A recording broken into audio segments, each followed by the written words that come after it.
हे दोस्तों नमस्कार। एक बार फिर से स्वागत है आपके अपने YouTube channel DO GK tricks में।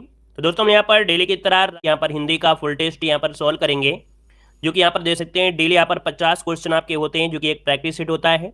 उसके बाद इसमें कम से कम आपके 25 से 30 क्वेश्चन हिंदी साहित्य के भी होते हैं। जैसे कोई भी एग्जाम लगा है, जैसे टीजीटी पीजीटी है, तो उनमें भी हिंदी साहित्य भी आती है। और अगर आपके यहाँ पर नॉर्मल कोई भी एग्जाम होता है उसमें भी हिंदी साहित्य आती है, तो वीडियो को पूरा देखा करें, क्योंकि हिंदी साहित्य का भी एक महत्वपूर्ण योगदान आपका रहता है। चलिए, गुड इवनिंग, नमस्कार सभी को, जय हिंद। आवाज़ मिल पा रही है तो एक बार थम्स अप करें, और सभी लोग बार यहाँ पर लाइक भी कर दीजिएगा, और नए हैं तो चैनल को सब्सक्राइब भी कर लीजिएगा, ठीक है, जैसे हर एक वीडियो की नोटिफिकेशन मिले। दूसरी बात, यहाँ पर काफ़ी लोग कहते हैं सर हमारे पास नोटिफिकेशन नहीं आ पाता है, तो भाई नोटिफिकेशन के लिए बेल आइकन जरूर दबा लीजिएगा, घंटी वाला बटन ऐसे दबा लीजिएगा, ठीक है, तो आपको हर एक वीडियो मिल पाएगी। चलिए स्टार्ट करते हैं। देखिए दिया गया है कि उत्साह की गिनती अच्छे गुणों से में होती है। किसी भाव के अच्छे या बुरे होने का निश्चय अधिकतर उसको प्रवृत्ति के शुभ या अशुभ के परिणाम विचार से होता है। वही उत्साह जो कर्तव्य कर्मों के प्रति इतना सुंदर दिखाई पड़ता है। मतलब यहाँ पर कर्तव्य के बारे में यहाँ पर दिया गया है। तो चलिए, गद्यांश का शीर्षक इनमें से पूछा गया, गद्यांश का शीर्षक क्या है, तो आप कहेंगे यहाँ पर उत्साह के बारे में दिया गया था। अगला यहाँ पर देखिए दूसरा गद्यांश है, जिसमें कुंती अपने लाडले लाल को, अपने हृदय के टुकड़े को, अपने प्यारे नवजात शिशु को नदी में छोड़कर आई थी। वह छोटी नदी थी, वायु अनुकूल थी, दैव की गति जानी नहीं जाती। तो दोस्तों यहाँ पर देख सकते हैं, इसको भी आप पढ़ेंगे, बता सकते हैं कुंती अपने नवजात सुकुमार शिशु को कहाँ छोड़कर आई थी, तो आप कहेंगे सर ये आपके नदी पर छोड़ के आई थी। मंजूषा को कौन लेकर जा रहा था, तो दोस्तों यहाँ पर 3 का ऑप्शन क्या हो जाएगा आपका, डी हो जाएगा, भाग्य। मतलब यहाँ पर कह सकते हैं ये गद्यांश थे, गद्यांश क्वेश्चन यहाँ पर हम स्किप कर दे रहे हैं, और कर्ण के बारे में कहीं ना कहीं दिया भी गया था, ठीक है। आइए क्वेश्चन नंबर यहाँ पर 6 की ओर यहाँ पर चलते हैं। चलिए, सभी को जय हिंद, सभी को जय हिंद, सभी को जय हिंद। देखिए काफ़ी लोग यहाँ पर आ भी चुके हैं, और हम लोग स्टार्ट करते हैं। खुश रहिए। चलिए, कह रहा है जब कोई सरकारी पत्र कामा ज्ञापन या कार्यालय ज्ञापन एक साथ अनेक परिस्थितियों को भेजा जाए उसे क्या कहा जाता है। तो दोस्तों यहाँ पर 6 का ऑप्शन क्या बनेगा, तो यहाँ पर आंसर आपका बनेगा दोस्तों डी नंबर, परिपत्र, जिसे हम लोग इंग्लिश में बोलते हैं सर्कुलर, ठीक है ना। तो याद रखिए, जब कोई एक पत्र होता है अनेक जगह भेजा जाता है उसे परिपत्र कहा जाता है। ऑप्शन यहाँ पर डी हो जाएगा। अगला है, जब एक अधिकारी दूसरे अधिकारी को व्यक्तिगत रूप से पत्र लिखता है उसे क्या कहते हैं। गुड इवनिंग सभी को, गुड इवनिंग। जब एक अधिकारी दूसरे अधिकारियों को व्यक्तिगत रूप से पत्र लिखता है तो उसे कहा स्कूल के प्रधानाचार्य को अभिवेदन में क्या लिखना चाहिए। चलिए, आप अपने टीचर को, अपने स्कूल के प्रधानाचार्य को क्या लिखते हैं, तो आप कहते हैं यहाँ पर आपका क्या, आपका सेवक या आपका आज्ञाकारी शिष्य, तो आप कहेंगे आपका आज्ञाकारी शिष्य, ये तो लिखते हैं ना। तो ऑप्शन देखिए आपका सी नंबर यहाँ पर भरा जाएगा, 8 का ऑप्शन सी बनेगा। अगला है, संक्षेपण मूल पाठ से कितने शब्दों में लिखना चाहिए। दोस्तों यहाँ पर देखिए 9 का ऑप्शन क्या बनेगा, 1/3 शब्दों में लिखना चाहिए। आपके पत्र लेखन से रिलेटेड आपके क्वेश्चन थे। अगला है, हिंदी में ध्वनियां कितने प्रकार की होती हैं। हिंदी में ध्वनियां कितने प्रकार की होती हैं, क्वेश्चन नंबर 10 में ऑप्शन आ रहा है यहाँ पर आपका ए नंबर। अच्छा, तो भैया आपका जवाब यहाँ पर बिल्कुल सही है, लॉक करते हैं ऑप्शन ए। यहाँ पर 2 प्रकार होती हैं। तो चलिए, 2 जो होती कौन कौन होती है ये भी बता दीजिएगा, देख लेते हैं, आपने तुक्का तो नहीं मार दिया है। चलिए, 2 कौन होते हैं, तो 2 होते हैं दोस्तों, याद रखिए, एक स्वर होता है और दूसरा होता है व्यंजन, है ना। यहाँ पर स्वर और व्यंजन 2 होते हैं। ऑप्शन यहाँ पर ए नंबर राइट हो जाएगा। अगला बताइएगा कि मात्रा के आधार पर स्वर कितने प्रकार के होते हैं। अब मात्रा के आधार पर स्वर पूछ लिया जाए तो आप कहेंगे सर यहाँ पर आंसर इनमें से क्या हो जाएगा, 2 होते हैं, 3 होते हैं, 4 होते हैं या 5 होते हैं। 11 का ऑप्शन आ रहा है यहाँ पर बी नंबर, कह रहे 3 होते हैं। दोस्तों मात्रा के आधार पर यहाँ पर आंसर जो बनेगा वो आपका बनेगा बी, यहाँ पर 3। एक तो होता है ह्रस्व स्वर, दूसरा होता है दीर्घ या गुरु, और तीसरा होता है प्लुत। तो ऑप्शन क्या बन जाएगा, यहाँ पर आंसर आपका हो जाएगा आपका बी नंबर राइट हो जाएगा। यहाँ पर आगे बढ़िए, क्वेश्चन दिया गया है, जीवा के आधार पर स्वर कितने प्रकार के होते हैं। जीवा के आधार पर स्वर कितने प्रकार के होते हैं, यहाँ पर ऑप्शन देना है। दोस्तों 12 नंबर की अगर बात किया जाए तो देखो यहाँ पर आपकी जीभ हो गई। ये जीभ में कुछ लड़कियों की जीभ होती है, वो लपर लपर करती है ना। मतलब समझ रहे हैं कि बहुत लोग होते हैं जिनकी जीभ बहुत होती है, लचीली होती है। ये वाला भाग हो गया, एक मध्य भाग हो गया, एक पीछे वाला भाग हो गया। तो मतलब यहाँ पर जीभ के 3 भाग हो जाएंगे, अग्र स्वर, मध्य स्वर और पश्च स्वर। ऐसा नहीं कि लड़कियों की ही जीभ केवल होती है, लड़कों की भी जीभ बहुत मतलब समझ रहे हैं। तो यहाँ पर जो आपका आंसर है वो आपका हो जाएगा बी नंबर, 3 प्रकार के होते हैं, ठीक है। आगे बढ़िए, क्वेश्चन दिया गया है, निम्नलिखित में से कौन शब्द आपका पुल्लिंग है। पुल्लिंग की पहचान करिए। पुल्लिंग, दया कैसी है, माया कैसी है, भाषा कैसी है, आभार। आभार दोस्तों यहाँ पर ऑप्शन यहाँ पर डी नंबर है, ये पुल्लिंग इसका आंसर है, राइट हो जाएगा। आगे बढ़िए, क्वेश्चन दिया गया है, निम्नलिखित में से कौन शब्द पुल्लिंग है। पुल्लिंग की पहचान करिए। यहाँ पर आंसर क्या हो जाएगा, आशा कष्ट, क्षमा या सेना। तो दोस्तों यहाँ पर देख सकते हैं आशा कैसी है, कष्ट कैसा है, कष्ट कैसा है। यहाँ पर देखिए आपका ऑप्शन मिल गया है, ऑप्शन बी कष्ट जो आंसर है, बी नंबर है, राइट हो जाएगा। अगला है निम्नलिखित में से कौन सा शब्द स्त्रीलिंग है। स्त्रीलिंग की अगर बात किया जाए तो यहाँ पर विवाद कैसा है, सार कैसा है, रूप कैसा है, आय कैसी है, आय कैसी है, तो आंसर आपका मिल गया, यहाँ पर आपका डी नंबर आय हो जाएगा। अगला क्वेश्चन दिया गया है निम्नलिखित में से कौन शब्द स्त्रीलिंग में प्रयुक्त होता है। स्त्रीलिंग में प्रयुक्त होने वाला शब्द यहाँ पर पूछा गया है। दोस्तों एक बार वीडियो को लाइक कर दीजिएगा, जितने लोग यहाँ पर जुड़े हैं एक बार सभी लोग अपना सपोर्ट जरूर कर दीजिएगा, वीडियो को लाइक कर दीजिए और साथ में यहाँ पर कह सकते हैं नए हैं तो चैनल को भी सब्सक्राइब कर लीजिएगा। ठीक है, बहुत अच्छे, वेरी गुड, सभी के जवाब देखिए आ रहे हैं। यहाँ पर स्त्रीलिंग शब्द जो बनेगा 16 नंबर में, वो ऑप्शन डी हो जाएगा, सभा कैसी है, सभा कैसी है, ऑप्शन बनेगा आपका डी नंबर। संधि कितने प्रकार की होती है, यहां पर अगर बात किया जाए संधि कितने प्रकार की होती है, तो आप कहेंगे सर यहां पर जो आंसर आपका दिया गया है आपका 17 नंबर में, वो ऑप्शन बी हो जाएगा। याद रखिए 3 प्रकार की संधियां होती हैं, है ना, स्वर संधि और आपकी व्यंजन संधि और एक होती है विसर्ग संधि। तो इस कारण से आप कह सकते हैं इसको ऑप्शन यहाँ पर बी नंबर लॉक कर दिया जाएगा। आगे बढ़िए, क्वेश्चन आपसे अगला पूछा गया है कि सदानंद का संधि विच्छेद इनमें से कीजिएगा। यहाँ पर दिया है सदानंद शब्द का संधि विच्छेद यहाँ पर क्या होगा, इसे जब आप तोड़ेंगे तो बनेगा सत धन आनंद, सत धन आनंद, जो कि ऑप्शन यहाँ पर देखिए नंबर हो जाएगा और ये क्या है आपके व्यंजन संधि, आपका आंसर हो जाएगा ए नंबर। अगला है पुस्तकालय में कौन सी संधि है, पुस्तकालय में कौन सी संधि है, पुस्तकालय, चलिए जल्दी से कमेंट करिए पुस्तकालय में संधि क्या होगी। चलिए यहाँ पर पुस्तकालय की अगर बात किया जाए पुस्तक धन आलय, क्या बनेगा, पुस्तक धन आलय, अर्थात यहाँ पर 19 को ऑप्शन हो जाएगा दीर्घ संधि है, क्योंकि का में बड़ा की मात्रा है और ये बता रहा है कि ये आपका दीर्घ है। आगे बढ़िए, क्वेश्चन दिया गया है यहाँ पर, क्वेश्चन आपका, उससे पहले आपको बता दें कि भाई आप लोग आरओ की तैयारी कर रहे हैं तो डेली आपको बताया जा रहा है कि जो लोग ये आरओ की तैयारी कर रहे हैं तो उनका कंप्लीट कोर्स यहाँ पर हिंदी का यहाँ पर है, मात्र 50 रुपए में है, पीडीएफ फॉर्मेट है, डाउनलोड कर सकते हैं और आपका ये टाइपिंग फॉर्मेट है, ऑब्जेक्टिव और थ्योरी भी है। हिंदी साहित्य को जिसको पढ़ना है तो हिंदी साहित्य वाले भी यहाँ पर पढ़ सकते हैं, कंप्लीट थ्योरी और ऑब्जेक्टिव क्वेश्चन भी आपके हैं। तो आप लोग हमारे ऐप देव जीके ट्रिक से जुड़ सकते हैं। क्वेश्चन यहाँ पर आ गया है अभिधन उदय का संधि विच्छेद यहाँ पर करना है, अभिधन उदय की संधि करना है, यहाँ पर आंसर इनमें से राइट क्या बन जाएगा। चलिए वेरी गुड, बहुत अच्छे दोस्तों, यहाँ पर देखिए 20 नंबर का जो ऑप्शन आ रहा है वो आपका ये हो जाएगा अभ्युदय, क्या हो जाएगा, अभ्युदय। अच्छा ये बताइएगा कि जो अभ्युदय है ये कौन सी संधि है, इसका जवाब दे दीजिए जल्दी से, कि इतने लोग जुड़े हैं, इतने लोग में ये जरूर बताइए कि अभिधन उदय या अभ्युदय हो गया, मान लिया ठीक है, लेकिन इसमें संधि कौन सी है, कौन सी संधि है, कमेंट करिए जल्दी से, यहाँ पर आंसर क्या हो जाएगा। बहुत अच्छे, यण संधि होगा, बिल्कुल सही जवाब है, यण संधि इसका आंसर होगा। हमने बताया है कि जब या के साथ कोई आधा अक्षर दिया हो तो समझ लीजिएगा कि ये संधि आपकी यण संधि ही होगी। आगे बताइएगा, यथा संभव में समास बताना है, यथा संभव में समास पूछा गया है।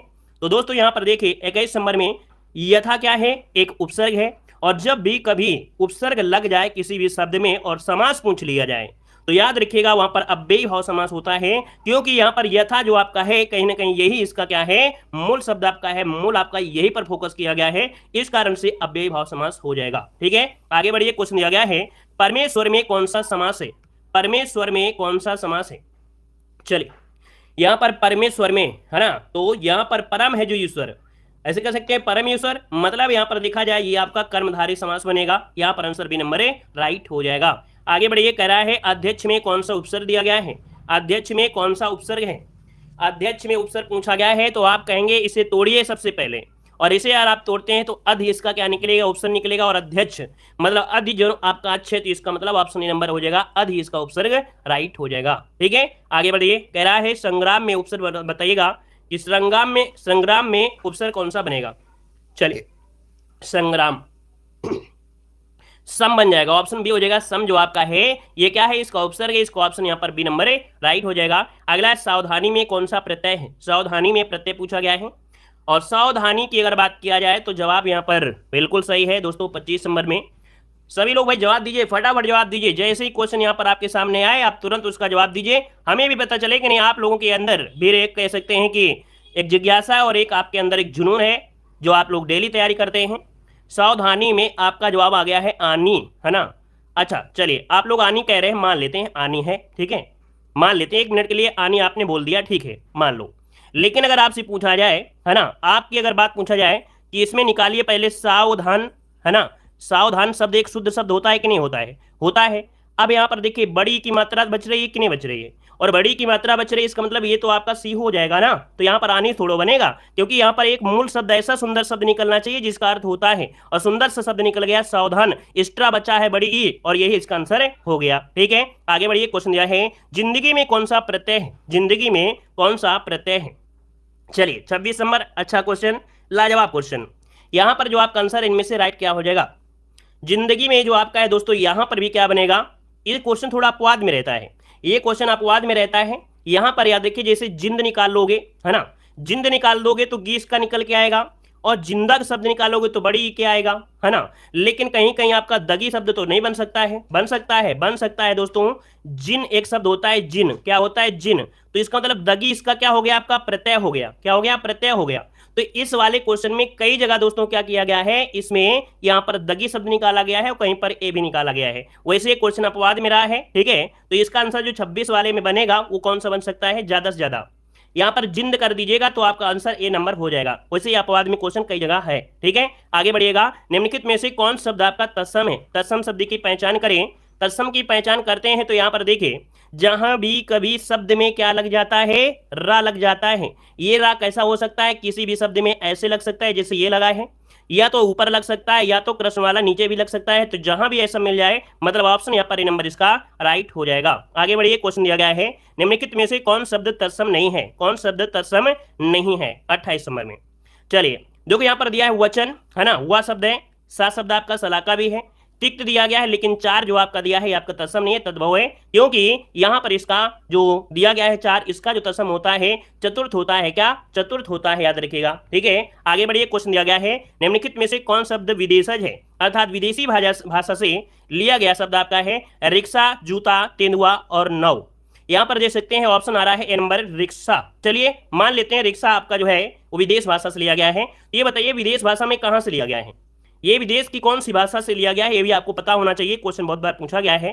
तो ऐसे रखिएगा, एक गाना होता रिक्शा है जापानी, हम नहीं जानते हैं कि नहीं, लेकिन आपको ऐसे रट लेना है रिक्शा है जापानी। ठीक है, तो यह आंसर क्या हो जाएगा, ये जापानी लैंग्वेज का है। आगे बढ़िए, क्वेश्चन दिया गया है गाय कौन सी संज्ञा है। देखते हैं कितने लोगों को संज्ञा का पूरा ज्ञान है। यहाँ पर 30 को ऑप्शन बताइए कि गाय कौन सी संज्ञा है। 30 को ऑप्शन आ रहा है यहाँ पर बी नंबर, लगभग क्या सभी का जवाब सही है, मतलब आप समझदार हैं, बिल्कुल सही है। जातिवाचक, जैसे गाय है भाई, बहुत गाय होती हैं, कौन सी गाय है मालूम नहीं है तो आप कहेंगे जाति में। अगर पूछ लिया जाए ये गाय जो आपकी है ना, अगर पर्सनल एक की बात की जाए तो वहां पर व्यक्तिवाचक होता है, इसका ऑप्शन बी नंबर। निम्नलिखित में से कौन सी भाववाचक संज्ञा है, और भाव की अगर बात करें जिसको बोलने में एक आपके अंदर भावना उत्पन्न हो जाती है, दिल्ली, लड़का, मोहन और बीमारी, तो आप कहेंगे बीमारी, ये भाव, जैसे आपने बीमारी लिया आपके अंदर एक भाव प्रकट हो गया, अरे हम तो बीमार हैं।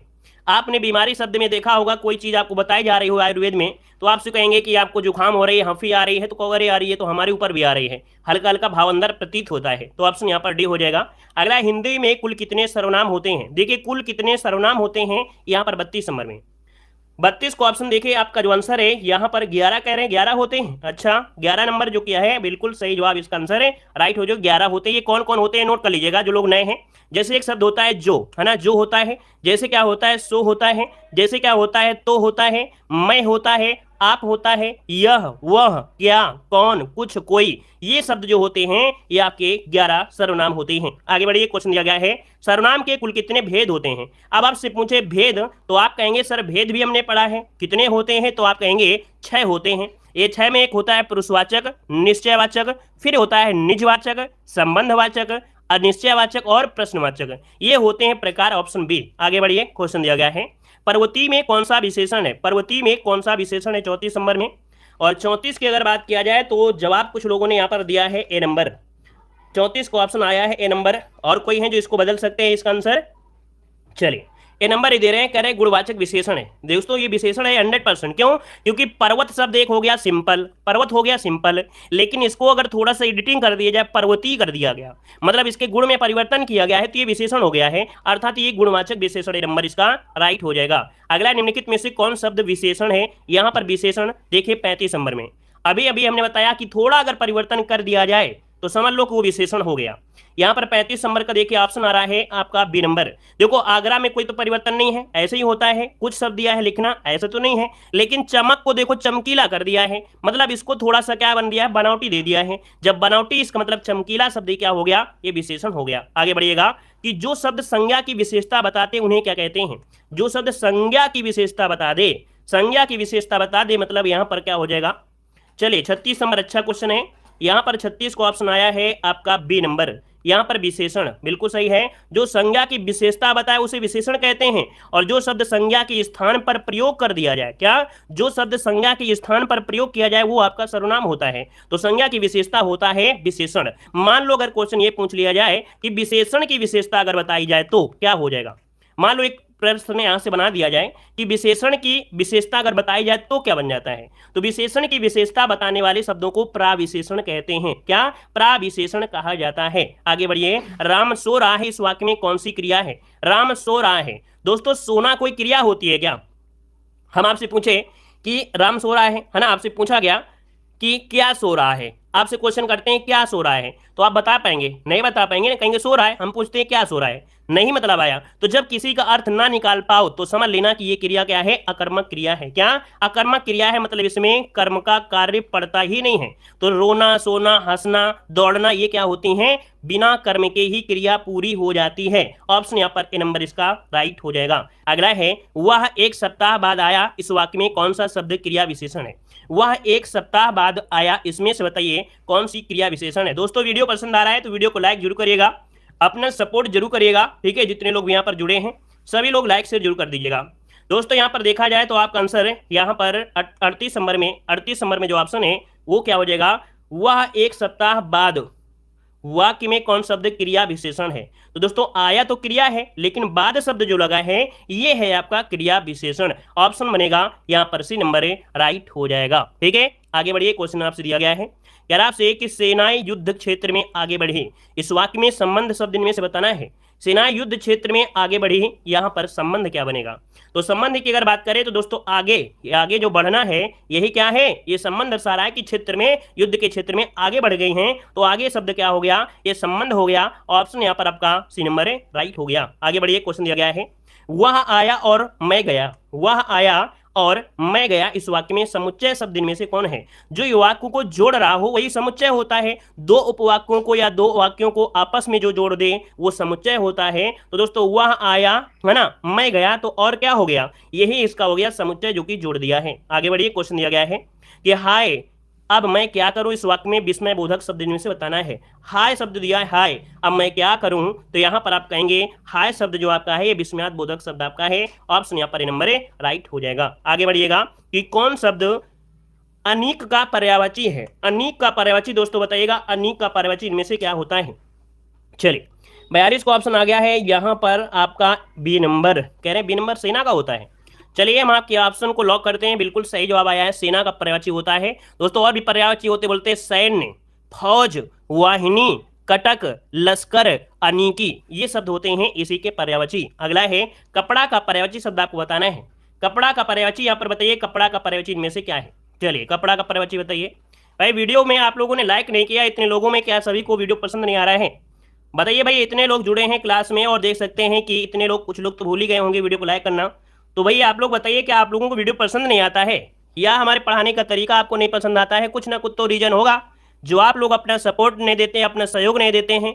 क्या आपको कुछ ना कुछ तो ऐसा लगता होगा ना। अगर कोई ऐसा चीज है तो आप लोग जरूर कमेंट करिए, अपने आप में बदलाव लाने का प्रयास करेंगे।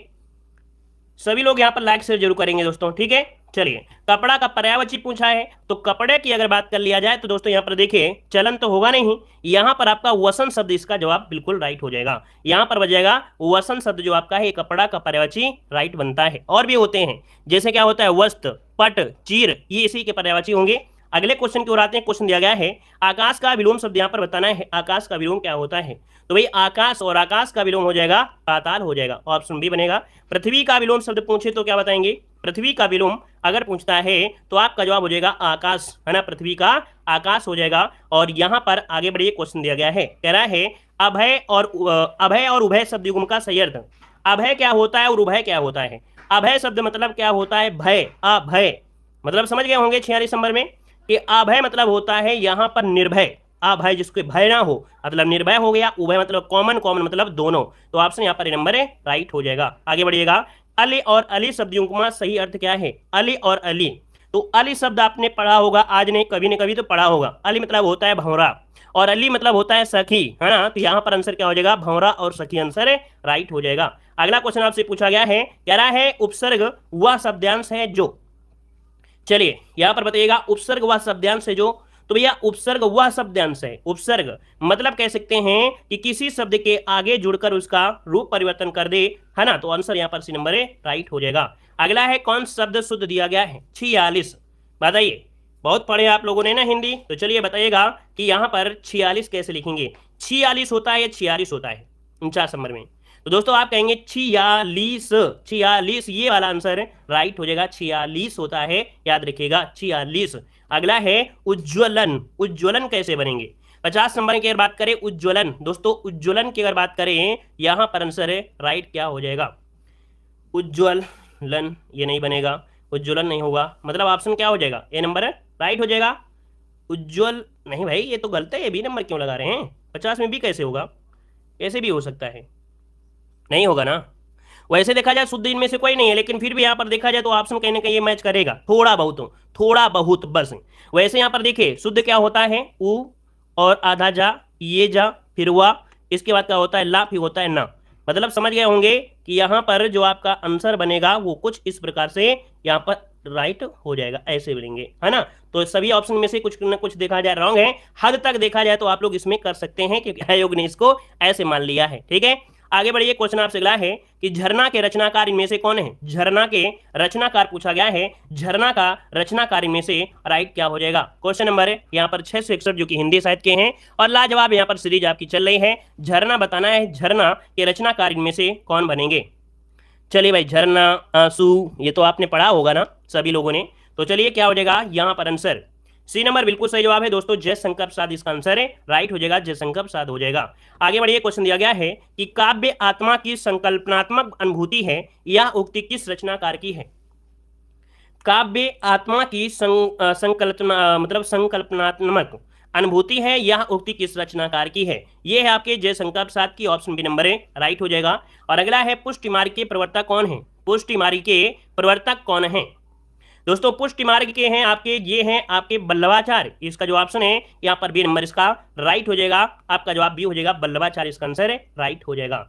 इनका जो जन्म हुआ था वो हुआ था काकरवाड़ में, जो कि वर्तमान में छत्तीसगढ़ की राजधानी रायपुर के निकट पड़ता है, चंपारण, ठीक है। ये चंपारण बिहार वाला नहीं है, छत्तीसगढ़ की राजधानी की रायपुर के निकट आपका चंपारण है, वहां पर इनका जन्म हुआ था, ऑप्शन बी बनेगा। आगे बढ़िए, क्वेश्चन दिया गया है देसिल बवना सब जन मिठा ते सैनन जम्पुओ अवठा, ये जो पंक्ति है किस रचनाकार की है?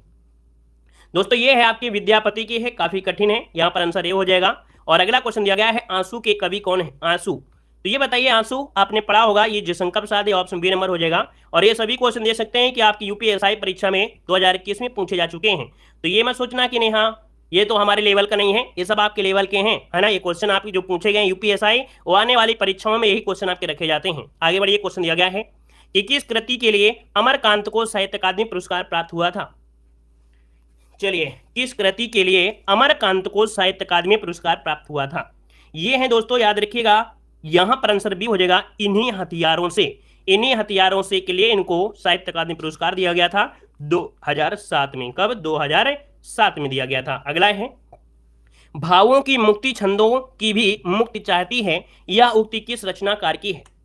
भावों की मुक्ति छंदों की भी मुक्ति चाहती है, यह जो रचना है किसकी है? यहाँ पर आंसर सी सूर्यकांत त्रिपाठी निराला, यहाँ पर आंसर आपका सी नंबर हो जाएगा।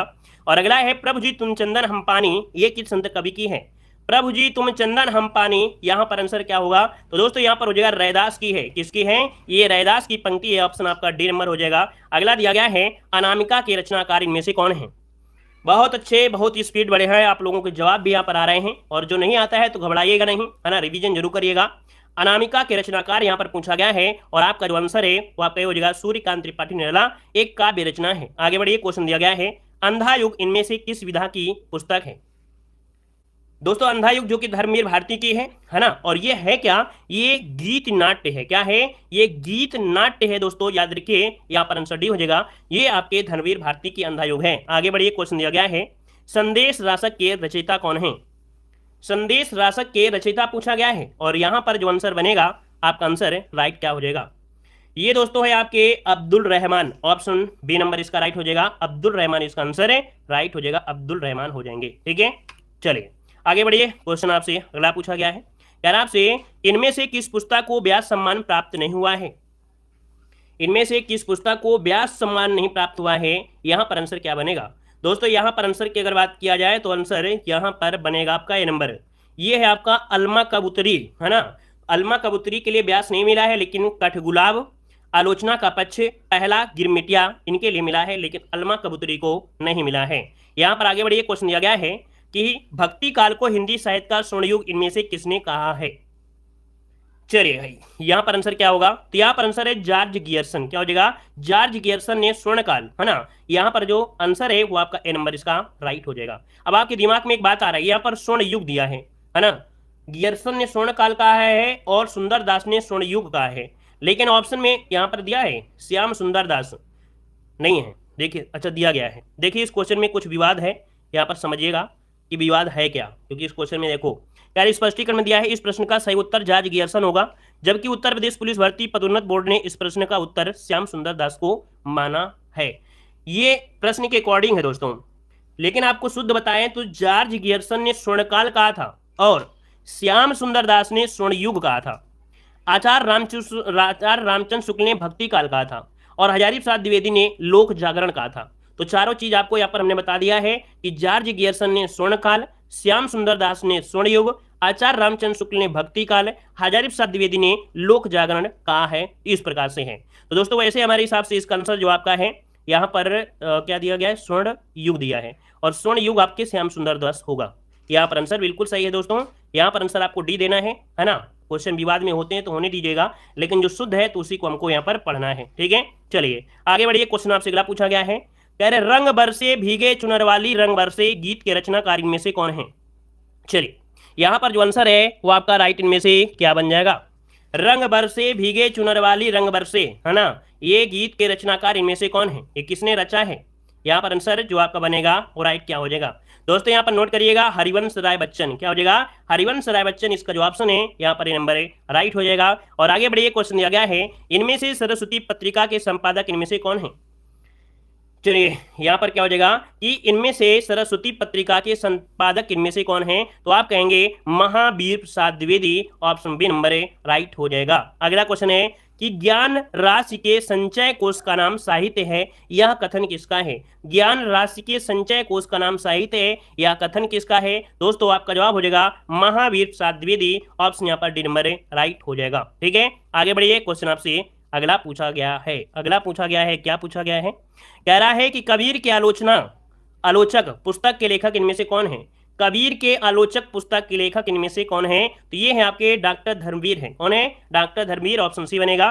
प्रकृति का पाणिनि किसे कहा जाता है। देखिए क्वेश्चन क्या कह रहा है, प्रकृति का पाणिनि किसे कहा जाता है। नोट करिएगा, ऑप्शन यहाँ पर बी नंबर, याद रखिएगा हेमचंद है। कौन है, तो आपके हेमचंद इसका जो ऑप्शन है यहाँ पर बी नंबर राइट हो जाएगा। आगे बढ़िए। क्वेश्चन आपसे अगला पूछा गया है कि हिंदी साहित्य के आदिकाल को इनमें से किसने, तो समझो आपको आदि हिंदी साहित्य आती है, समझ लीजिएगा। अगर आपको ये आती है कि हिंदी साहित्य के आदिकाल को या इस काल को क्या किसने नाम दिया है, तो समझ लो हिंदी साहित्य आदि आ गई। उससे क्या होगा, आदि का मतलब ये होगा आपको पता चल जाएगा कौन कौन से युग से हैं। थोड़ा रचनाएं पढ़ लेंगे, आंसर आपका मिल जाएगा। दोस्तों आपका जो आंसर है यहाँ पर आपका जो आंसर बनेगा ये हो जाएगा राहुल साकृत्य ने ये कहा है। ऑप्शन यहाँ पर नंबर हो जाएगा। अगला दिया गया है किशोरीलाल गोस्वामी या किशोरीलाल गुप्त की पुस्तक हिंदी साहित्य का प्रथम इतिहास इनमें से किस पुस्तक का अनुवाद है।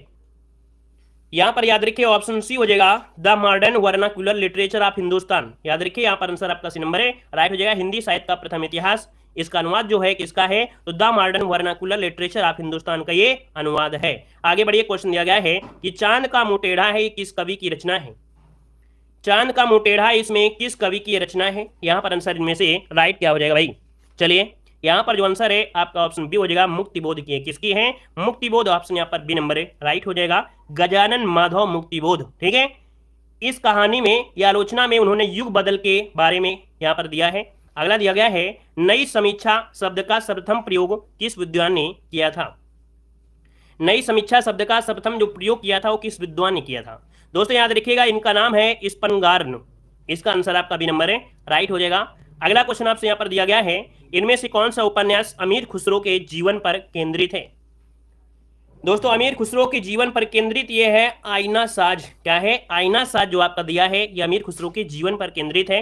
ऑप्शन यहाँ पर आपका है डी नंबर है। अगला क्वेश्चन दिया गया है पंच परमेश्वर कहानी के लेखक इनमें से कौन है।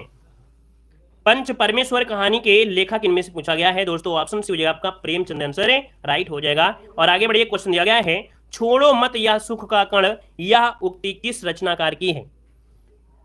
मतलब काफी कठिन आए थे, है ना, काफी कठिन आए थे यूपीएसआई की परीक्षा में। समझो कि ऐसे ऐसे कठिन क्वेश्चन आए हैं तो आने वाले समय में आपका एग्जाम में आपको ज्यादा कठिनाई देखने को मिल सकती है। क्यों भाई?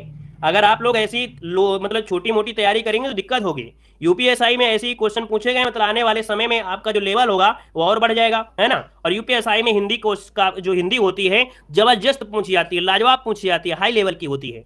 तो दोस्तों यहाँ पर देखिए जो आंसर आपका आ गया 685 में वो ऑप्शन बी हो जाएगा, जयशंकर प्रसाद बी नंबर बनेगा। और अगला क्वेश्चन दिया गया है हिंदी साहित्य के या हिंदी के किस रचनाकार को प्रथम सरस्वती सम्मान मिला था। चलिए भाई यहाँ पर जवाब देना है 686 नंबर में, ऑप्शन सी हरिवंश राय बच्चन। हरिवंश राय बच्चन को उनकी 4 खंडों की आत्मकथा के लिए दिया गया था। ये पहला सरस्वती सम्मान इनको था, ऑप्शन सी बनेगा। अगला दिया गया है कथा सतीसर उपन्यास के लिए किन्हें व्यास सम्मान प्राप्त हुआ था।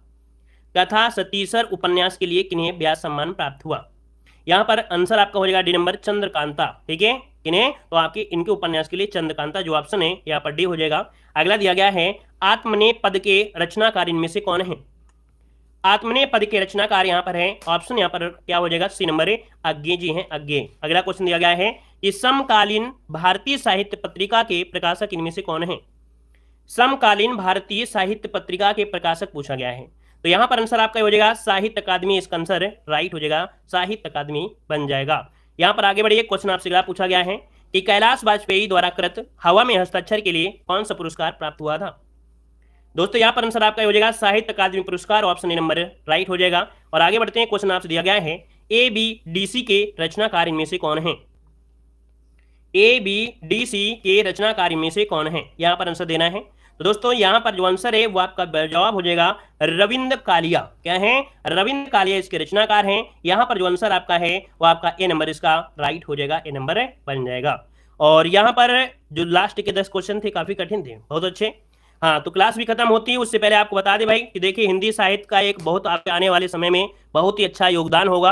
आप यूपीएसआई की तैयारी कर रहे हैं, टीजीटी पीजी किसी भी तैयारी कर रहे हैं, आप ये हिंदी साहित्य की पीडीएफ एक बार परचेज कर सकते हैं। मात्र 50 रुपए के पीडीएफ है। ऐसा कोई क्वेश्चन आपको छूट कर नहीं जाएगा जो आपको इस टेस्ट पेपर में ना मिला हो। और इस टेस्ट पेपर के साथ साथ अन्य कोई भी परीक्षाओं में आप बैठते हैं तो यहाँ पर देखिए मतलब जैसे जैसे बिल्कुल टॉपिक से हमने समझाया है, जैसे जैसे हमने टाइप कराया है, इसको अगर ऐसे ही आप पढ़ लेते हैं तो आपको आनंद आएगा। हिंदी का प्रथम व्याकरण जेसुआ केटलर को कहते हैं। हिंदी साहित्य के इतिहास का लेखन सर्वप्रथम प्रयास जो किया था किसने किया था। मतलब हर एक छोटा सा छोटा बारीक से बारीक पॉइंट हमने यहाँ पर करा दिया है। फिर इसके बाद जो रचनाएं होती हैं उन रचनाओं को भी कराया गया है, जो बहुत ही आईएमपी क्वेश्चन है उनको भी कराया गया है ना। और साथ में यहाँ पर चाहे सूफी काव्य धारा हो या आपका सगुण काव्य धारा हो या आपका कोई भी हिंदी साहित्य आपसे छूट नहीं सकती है। और बहुत ही अच्छी तरीके से यहाँ पर आपकी तैयारी होगी हिंदी साहित्य की।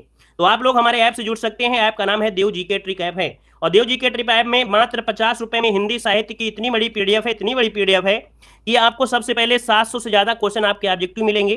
कंप्लीट थ्योरी होगी विद आपके यहाँ पर हाईलाइट हुआ है। हाईलाइट करने में इतना समय लगा होगा, समझिए जो क्वेश्चन पूछे गए हैं। और चलिए भी क्लास को यहीं पर एंड करते हैं। धन्यवाद।